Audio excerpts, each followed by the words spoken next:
बहुत बहुत स्वागत है दोस्तों आप सभी का। आज हम देखेंगे क्लास 11th हिंदी का sample question paper with solution और ये रहेगा आपका एनुअल मोड एग्जामिनेशन यानी कि टर्म 2 2021-22 का। बच्चों इसका जो सेक्शन बी है यानी कि खंड जो खा है इसका सॉल्यूशन वीडियो ऑलरेडी अपलोड कर चुका हूं मैं। आज हम देखेंगे आपका खंड का, ठीक है। एंड लास्ट में 2 से 3 मिनट में आपका जो खंड खा है उसके जो क्वेश्चन आंसर वो मैं आपको दिखा दूंगा किस तरह से आंसर लिखने हैं। तो पैटर्न तो आप सभी को पता ही है, 2 घंटे की टाइमिंग है, मैक्सिमम मार्क्स 40 हैं and total number of question 9 है and total number of section 2 है, ठीक है। तो आज हम देखेंगे आपका खंड का ऑलरेडी अपलोड कर दिया गया है। खंड का में देख लेते हैं। तो पहला प्रश्न है कि निम्नलिखित दिए गए 3 शीर्षकों में से किसी एक पर दृश्य लेखन लिखिए। देखिए बच्चों, दृश्य लेखन आपका 5 मार्क्स का आएगा, ठीक है। 5 मार्क्स का एक दृश्य लेखन आपको लिखना है। टॉपिक कौन कौन से हैं? एक सुहानी सुबह, मेरे गांव का बगीचा, सरकारी दफ्तर का एक दिन। अब इसमें से मैंने एक दृश्य लेख लिया है, यह है आपका दृश्य लेखन एक सुहानी सुबह। अब इस दृश्य लेखन में आप कौन कौन सी बातें लिखेंगे जिससे आपको पूरे 5 मार्क्स मिले उसे समझिए। मान लीजिए कि आप मतलब मॉर्निंग में उठे हैं, तो आपको क्या करना है कि जैसे आप सुबह उठते हैं तो आप क्या देखते हैं? तो प्रातः काल लाल गोल सूर्य आकाश में छाए बादलों को लालिमा में रंग रहा है। पक्षी अपने घोंसलों को छोड़ने की तैयारी कर रहे हैं, यानी कि एक सुबह होने वाली है। पक्षियों की चहचहाहट वातावरण में संगीत उत्पन्न कर रही है, यानी कि पक्षियों की जो बोलना है, पक्षियों की चहचहाहट एक संगीत की तरह लग रही है। ठंडी ठंडी हवा चल रही है जिसके कारण पेड़ पौधे ऐसा लग रहा है कि वो झूम रहे हैं। फूलों पर भ्रमर गुंजार कर रहे हैं, यानी कि जो भौरे हैं, भ्रमर लिखा हुआ है, भौरे गुंजर कर रहे हैं और फूलों से भीनी भीनी खुशबू आ रही है, यानी कि इतनी बढ़िया बढ़िया सी खुशबू आ रही है जिससे मन जो है मुक्त हो जाता है। पार्क में लोग समूह बनाकर व्यायाम कर रहे हैं। वहीं एक और बेंच पर लगभग 70 से 80 वर्ष की उम्र की महिलाएं तन्मयता से तालियां बजाते हुए भजन गा रही हैं। यानी कि एक तो इन्होंने सुबह का दृश्य बता दिया। अब सुबह के बाद मतलब सुबह जब आप पार्क में जाते हैं तब वहां का क्या दृश्य है यह आपने बता दिया कि पार्क के पैदल पथ पर जो पुरुष है, ठीक है, एक सेकेंड, हाँ, पार्क के पैदल पथ पर महिलाएं व पुरुष जॉगिंग कर रहे हैं। अचानक बादलों की गड़गड़ाहट से आसमान गूंज उठा। देखिए, जब एक सुहानी सुबह की बात की तो आप इसमें सभी बातें वो लिखेंगे जिससे पूरा का पूरी जो सुबह होती है वो अच्छी हो, ठीक है। तो जैसे ही पार्क में वो क्या कर रहे हैं, जॉगिंग कर रहे हैं, अचानक से बादलों की गड़गड़ाहट यानी कि जैसे ही जो बादल हैं वो गूंजने लगते हैं तो वैसे ही हल्की हल्की सी फुहार पड़ने लगती है जिससे मिट्टी की सौंधी सौंधी, यानी कि एक होती है ना एक ऐसी खुशबू जो आपके मन को अच्छी लगती है, तो वैसी खुशबू आने लगती है।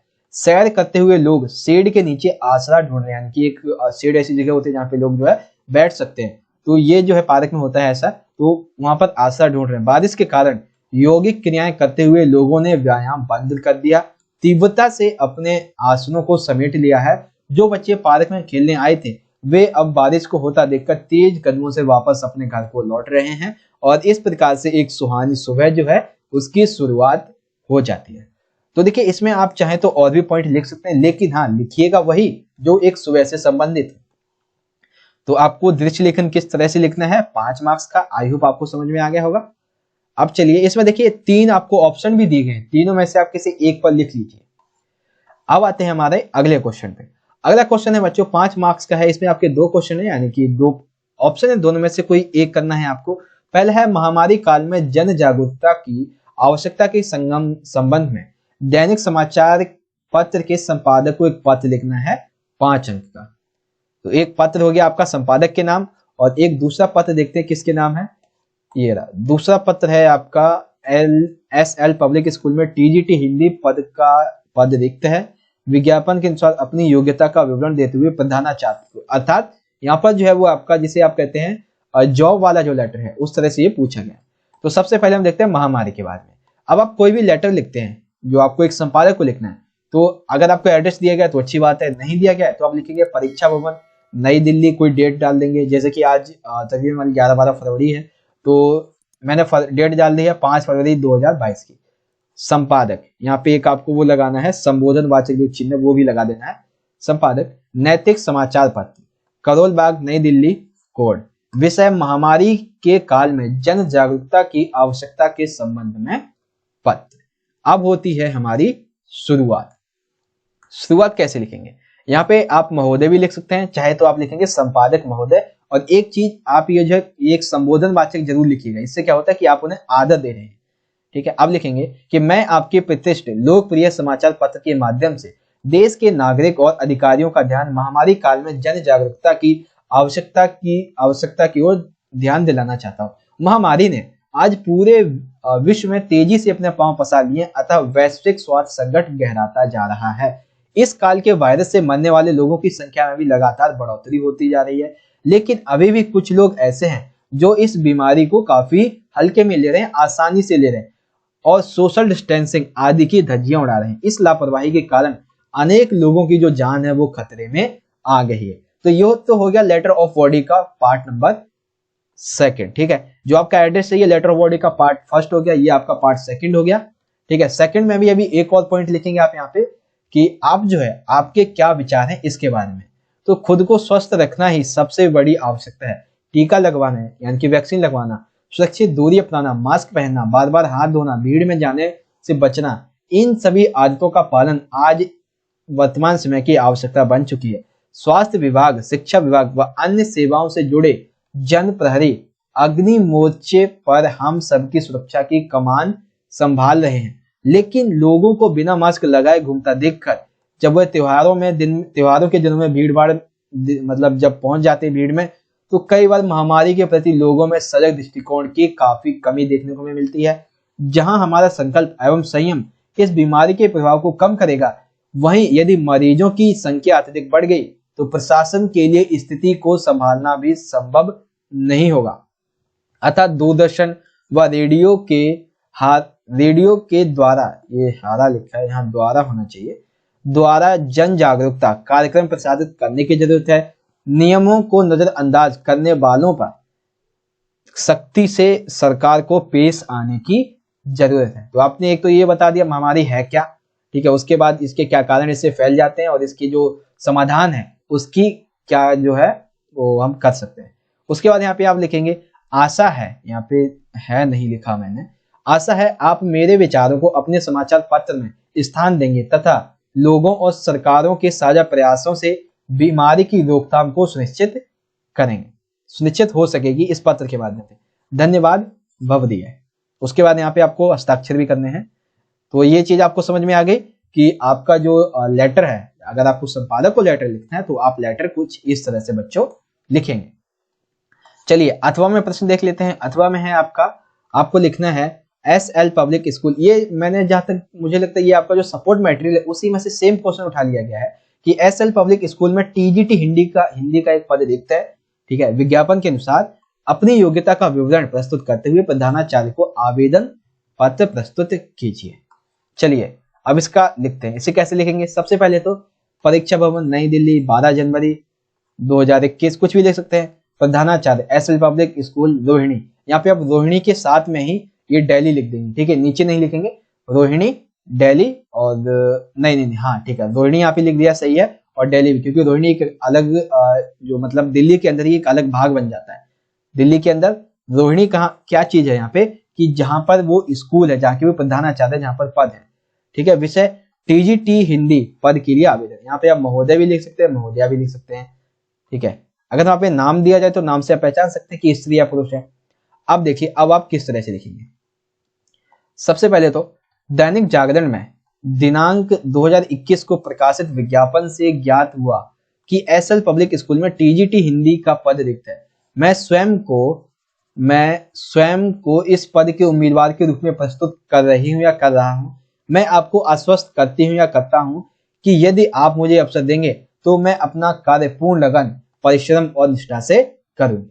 आशा है कि आप मेरे आवेदन पत्र पर ध्यान पूर्वक विचार करेंगे। मैं शैक्षिक योग्यताओं, कार्य अनुभव आदि विवरण सहित अपना स्वयं संलग्न करें। देखिए इस जो आपका लेटर होता है इसका सबसे जो अहम भाग है वो होता है स्वयं संलग्न करना कि आप क्या क्या इसमें लिखने वाले हैं। ठीक है, तो सबसे पहले तो आप अपनी शैक्षिक योग्यताएं, अपने कार्य का अनुभव और जो अपनी एक रिज्यूम टाइप में होता है वो आप इसमें लगाएंगे। तो देखते हैं। तो अब देखिए यहाँ पे लिख देंगे आप भवदीय जो नाम होगा, अगर नाम है तो ठीक है, नहीं तो प्रधानाचार्य। अवैध संगणक यानी कि मैं क्या क्या इसमें संगणन कर रही हूँ, कर रहा हूँ। तो शैक्षिक तथा अन्य प्रमाण पत्रों की प्रतिलिपियां, पासपोर्ट आकार की एक फोटो एवं स्वयंवृत यानी कि मेरे बारे में पूरी जानकारी। तो सबसे पहले स्वयंवृत देखिए। तो स्वयंवृत में आप क्या क्या लिखेंगे, पहले तो आप अपना नाम लिख देंगे, आप अपने पिता का नाम लिख देंगे, अपनी जन्मतिथि और अपना एक स्थायी पता लिख देंगे। ठीक है, नाम, पिता का नाम, जन्मतिथि एवं स्थायी पता। अब देखिए शैक्षिक योग्यताएं क्या क्या लिखेंगे। शैक्षिक योग्यताएं बहुत सारी आप लिख सकते हैं, जैसे कि इधर लिखेंगे आप क्रम संख्या, परीक्षा, विश्वविद्यालय, उत्तीर्ण वर्ष और प्रतिशत। तो 10वीं CBSE 2007 किया है, 80% मार्क्स हैं। 12वीं CBSE से किया है, 2009 में किया, 85% मार्क्स हैं। हिंदी ऑनर्स से किया है मैंने, ठीक है, और विश्वविद्यालय में किया है जो कि 2012 में कंप्लीट हुआ है, 70% मार्क्स के साथ में। बीएड किया हुआ है, यहाँ पे दिल्ली होना चाहिए, ठीक है, दिल्ली विश्वविद्यालय से 2013 में 75% मार्क्स हैं। एंड MA किया है हिंदी से जो कि 2015 में विद 60% मार्क्स। तो शैक्षिक योग्यता में देखिए आपको जरूरी नहीं है कि 5-6 लिखेंगे, आप कम से कम नहीं तो 3 योग्यताएं आपको लिखनी ही है, 3 योग्यताएं आप जरूर लिखिएगा। उसके बाद आ जाता है अन्य योग्यताओं के बारे में। ठीक है, अन्य योग्यताओं में क्या क्या लिख सकते हैं, जैसे कि कंप्यूटर का ज्ञान, कार्य अनुभव, विकास पब्लिक स्कूल हरियाणा में 2 वर्ष हिंदी प्रशिक्षण का कार्य अनुभव है। उपलब्धियां क्या हैं, तो राज्य स्तर पर 2016 में 62 प्रतियोगिता में प्रथम पुरस्कार मिला था उसे। कविता लेखन में 2018 में साहित्य अकादमी के द्वारा पुरस्कृत किया गया था। अभिरुचियां जैसे कि संगीत सुनना अच्छा लगता है, योग करना अच्छा लगता है, थिएटर एवं नाटक मंचन ये सभी कर लेते हैं। भाषा ज्ञान जैसे हिंदी है, अंग्रेजी है, पंजाबी है, जो भाषाएं आपको आती हैं। कोई 2 व्यक्ति का संपर्क दीजिए, तो प्रधानाचार्य सर्वोदय विद्यालय जो भी आप लिख सकते हैं। प्रबंधन चाहे किसी भी बैंक का या फिर मतलब कोई भी जो आपके संबंध में उच्च अधिकारी हो, उनमें से किन्हीं 2 अधिकारी का नाम आप लिखेंगे। अगर आप नहीं भी लिखना चाहते हैं तो भी आपके लिए जरूरी नहीं, दिनांक लिख देंगे एवं अपने हस्ताक्षर। तो इस तरह से आपका जो एक लेटर वो जॉब जो है वो आपका यहाँ पर बन के तैयार हो जाएगा। तो आपको किस तरह से लिखना है, आई होप ये चीज आपको समझ में आ गई होगी। चलिए आगे देखते हैं, अगले क्वेश्चन की तरफ बढ़ते हैं। अगला क्वेश्चन नंबर 3। क्वेश्चन नंबर 3 में बच्चों हमसे 2 प्रश्न पूछे गए हैं जो कि आपके 5 अंक के हैं। यानी कि देखिए इसमें प्रश्न अलग अलग बटे हुए हैं कि पहला प्रश्न है ये आपका 3 अंक का है, दूसरा होगा 2 अंक का, और हर प्रश्न में आपको एक एक चॉइस देखने को मिलेगी। पटकथा से क्या तात्पर्य है, पटकथा की संरचना कैसे होती है। तो 1 मार्क्स में आपको बताना है क्या है और 1 मार्क्स में बताना है कि संरचना क्या है। तो पटकथा शब्द से तात्पर्य एक ऐसी कहानी से है जो पर्दे पर दिखाई जाए, छोटा अथवा बड़ा इसका कोई भी भाग हो सकता है। कहानी का भाव, कहने का भाव ये कहने का आती है कि कहानी टेलीविजन अथवा सिनेमा में दिखाए जाने के लिए लिखी जाती है, उसे हम पटकथा कहते हैं। ठीक है, अब है पटकथा की संरचना। तो फिल्म तथा दूरदर्शन की पटकथा में पात्र, चरित्र, नायक, प्रतिनायक, घटनास्थल, दृश्य, कहानी का क्रमिक विकास, समाधान आदि सभी कुछ होता है। इसमें छोटे छोटे दृश्य और असीमित घटनास्थल होते हैं। इस कथा प्लस बैक अथवा फ्लैश फॉरवर्ड तकनीकी से किसी भी प्रकार से इसे प्रस्तुत किया जा सकता है। फ्लैश बैक से अतीत में हो चुकी या फिर भविष्य में होने वाली घटनाओं को प्रस्तुत किया जाएगा। इसमें एक ही समय में अलग अलग स्थानों पर घटित घटनाओं को भी दिखाया जा सकता है। कथानक को विभिन्न दृश्यों में बदलते हुए अंत की ओर ले जाया जाता है। तो कथा कैसे शुरू होती है, क्या क्या इसके दौरान होता है और किस तरह से इसका एंडिंग होता है, ये सारी चीजें आपको इसमें बतानी है। पटकथा क्या है, पटकथा की संरचना कैसे होती है। अथवा में प्रश्न देखिए 3 मार्क्स का है कि स्वयंवृत्त में कौन कौन से बिंदु को शामिल किया जाता है। जो अभी हमने लेटर देखा था उसी के बारे में है कि स्वयंवृत्त में निम्नलिखित बिंदु को शामिल किया जाता है। पहला है कि स्वयंवृत्त साफ और सुंदर ढंग से लिखा होना चाहिए। स्वयंवृत्त में हमेशा सरल और एक स्पष्ट भाषा शैली का उपयोग किया गया हो। स्वयंवृत्त में जानकारी देते समय अपने बारे में बढ़ा चढ़ाकर बातें नहीं की गई हो। स्वयंवृत्त का आकार जरूरत से अधिक बड़ा या फिर जरूरत से अधिक छोटा भी नहीं होना चाहिए एवं स्वयंवृत्त में जो जानकारी दी जाए वो सही होनी चाहिए ताकि आपकी ईमानदारी को उसमें परखा जा सके। ठीक है, तो काफी छोटा प्रश्न है, हालांकि ये 2 मार्क्स में होना चाहिए था, लेकिन यहाँ पर 3 मार्क्स में पूछा गया है, इसलिए मैंने आपको ये 5 पॉइंट बता दिए। तो थर्ड का आपका ये हो गया का, इनमें से दोनों में से आपको कोई एक करना है। खा में देख लेते हैं। खान में जो आपका खा है इसमें आपको एक ही चॉइस दी गई है। ठीक है, एक ही क्वेश्चन है, ये आपको लिए करना अनिवार्य है। रिपोर्ट एवं प्रतिवेदन में क्या अंतर है? बच्चों प्रतिवेदन से संबंधित आपके 5 मार्क्स से प्रश्न पूछे जाएंगे। 2 मार्क्स का आपका ये हो गया और 3 मार्क्स का अभी हम नेक्स्ट में देखेंगे। ठीक है, तो प्रतिवेदन शब्द प्रति उपसर्ग और विद धातु के योग से बना है। इसका अर्थ है सम्यक अर्थात पूरी जानकारी। इस प्रकार प्रतिवेदन से अभिप्राय अनुभव से युक्त विभिन्न तथ्यों का विस्तृत लेखा जोखा। देखिए जब 2 अंक में पूछा जाए कि अंतर क्या है तब आप ये नहीं लिखेंगे। ठीक है, क्यों नहीं? क्योंकि काफी बड़ा हो जाएगा। तब आप ये लिखेंगे कि प्रायः रिपोर्ट एवं प्रतिवेदन को समान अर्थ में ले लिया जाता है, किंतु प्रतिवेदन शब्द का अर्थ स्वरूप और विषय वस्तु रिपोर्ट से काफी भिन्न है। जैसे कि पुलिस को घटना की रिपोर्ट दी जाती है, डॉक्टर मरीज की रिपोर्ट को पढ़ता है, संवाददाता समाचार पत्र के लिए रिपोर्ट लिखता है। यहाँ पर रिपोर्ट का अर्थ सामान्य विवरण थे, जबकि प्रतिवेदन किसी घटना, कार्य योजना इत्यादि का अनुभव और तथ्यों से एक परिपूर्ण विवरण है जो लिखित रूप से प्रस्तुत किया जाता है। इसमें कार्य विशेष की जानकारी तो दी ही जाती है, साथ ही विभिन्न आंकड़ों आदि के माध्यम से निष्कर्ष, सुझाव व संतुतियां भी दी जाती हैं। अर्थात रिपोर्ट क्या है? जो आप न्यूज मीडिया देखते हैं, और एक तरह से आप कैसे कह सकते हैं जैसे कि कॉन्स्टिट्यूशन है, तो ये क्या है? ये एक प्रतिवेदन है। भारत का संविधान क्या है? एक तरह से प्रतिवेदन है। क्यों? क्योंकि उसमें किसी भी घटना के बारे में, किसी भी कार्य के बारे में एक अनुभव और तथ्यों से परिपूर्ण उसे बनाया गया है। ठीक है, तो इसीलिए रिपोर्ट एवं प्रतिवेदन में ये कुछ खास अंतर आपको देखने को मिलेंगे। तो आपको ये समझ में आ गया आपका क्वेश्चन नंबर 3। क्वेश्चन नंबर 5 देख लेते हैं अब हम, सॉरी क्वेश्चन नंबर 4 देख लेते हैं। इसके बाद आपकी ये वीडियो खत्म हो जाएगी। क्वेश्चन नंबर 4 है, निम्नलिखित प्रश्नों में से उत्तर दीजिए, जो कि आपके 5 मार्क्स के हैं। पहला है, पटकथा लिखते समय हमें किन किन बातों का ध्यान रखना जरूरी होता है? अर्थात जब आप पटकथा लिखते हैं तो आपको किन किन बातों का ध्यान रखना आपके लिए आवश्यक होता है? 3 मार्क्स का प्रश्न है। तो सबसे पहला है, किसी भी दृश्य का बंटवारा करते समय यह ध्यान रखा जाए कि किन आधारों पर हम दृश्य का बंटवारा कर रहे हैं। प्रत्येक दृश्य के साथ उस दृश्य के घटना स्थल का उल्लेख करना भी आवश्यक है। यानी कि पहले तो ये देखना चाहिए कि हम जो ये बंटवारा कर रहे हैं दृश्य का, जो हम दृश्य दे रहे हैं एक दूसरे को, उसका आधार सही है गलत है। प्रत्येक दृश्य के साथ उस दृश्य के घटना स्थल का भी उल्लेख करना अनिवार्य है।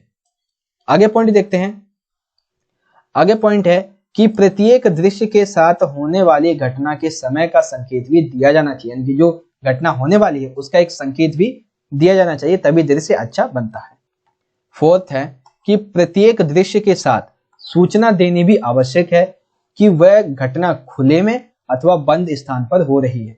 पात्रों की गतिविधियों के संकेत भी प्रत्येक दृश्य के प्रारंभ में देने चाहिए। अर्थात पात्रों की जो गतिविधियां हैं उनके संकेत भी उन्हें मिलने चाहिए ताकि वो अच्छे से अपना रोल प्ले कर सके। तो पटकथा लिखते समय हमें इन निम्नलिखित बातों का ध्यान रखना होगा।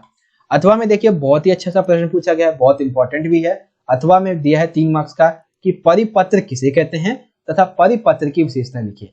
तो देखिए परिपत्र का अर्थ क्या है? वे सूचनाएं एवं आदेश जो सभी अधीनस्थ अधिकारियों, कर्मचारियों के संबंध में होते हैं, वे परिपत्र के माध्यम से भेजे जाते हैं। जिन पत्रों के द्वारा सूचनाएं और आदेश प्रसारित किए जाते हैं उन्हें परिपत्र कहा जाता है। अर्थात वे सूचनाएं व आदेश जो सभी अधीनस्थ अधिकारियों, कर्मचारियों के संबंध में होते हैं, वे आदेश प्रसारित किए जाते हैं, उन्हें हम कहते हैं परिपत्र। परिपत्र की विशेषताएं क्या है? तो परिपत्र जो होता है वो हमेशा उच्च कार्यालय के द्वारा अपने अधीनस्थ कार्यालयों में भेजा जाता है। ठीक है, एक परिपत्र में एक ही विषय होता है। एक परिपत्र में पर्टिकुलर एक ही सब्जेक्ट लिया जाता है, इसमें संबोधन नहीं होता है, क्योंकि जब उच्च अधिकारी निचले अधिकारी को भेज रहा है तो संबोधन का तो यहाँ पे मतलब ही नहीं बनता है। इसकी भाषा आदेशात्मक, देखा ना आपने कि आदेश प्रसारित करती है, तो सिंपल सी बात है कि आदेशात्मक शैली होगी।